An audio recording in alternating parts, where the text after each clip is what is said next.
October 6, 1973. All across Israel, the streets were silent. Shops were closed. Radios were off. Families gathered for the holiest day in the Jewish calendar, Yom Kippur, the Day of Atonement. No one could have imagined that within hours, the calm prayers would suddenly be drowned out by the roar of fighter jets and the thunder of artillery.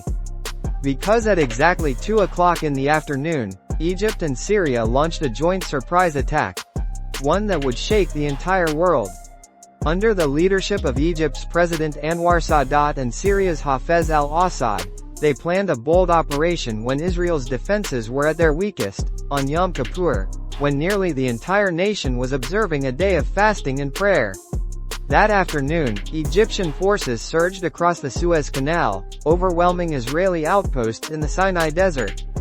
Meanwhile, Syrian tanks stormed through the Golan Heights, smashing into Israeli lines.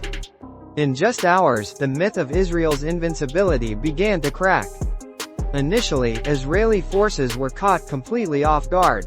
Soldiers rushed from synagogues straight into battle. Some fought in sandals. Some had no time to even prepare and put on uniforms.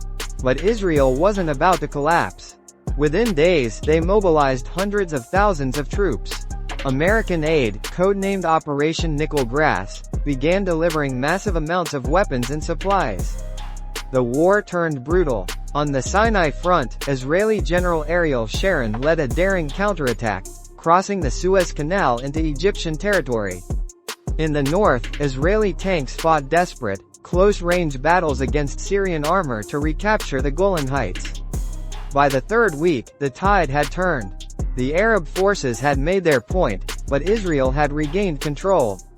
By the time the guns fell silent, more or less 2,600 Israelis and over 15,000 Arab soldiers were dead. The war ended in a ceasefire brokered by the United States and the Soviet Union, but its impact extended far beyond the battlefield. The Yom Kippur War shattered old assumptions, redrew alliances, and set the stage for something no one expected: peace.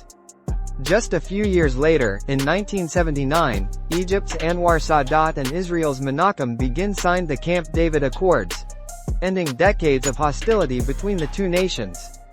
October 6, 1973, a day that began in silence and ended in fire.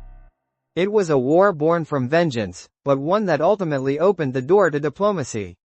Sometimes, even the darkest moments in history can lead to unexpected light.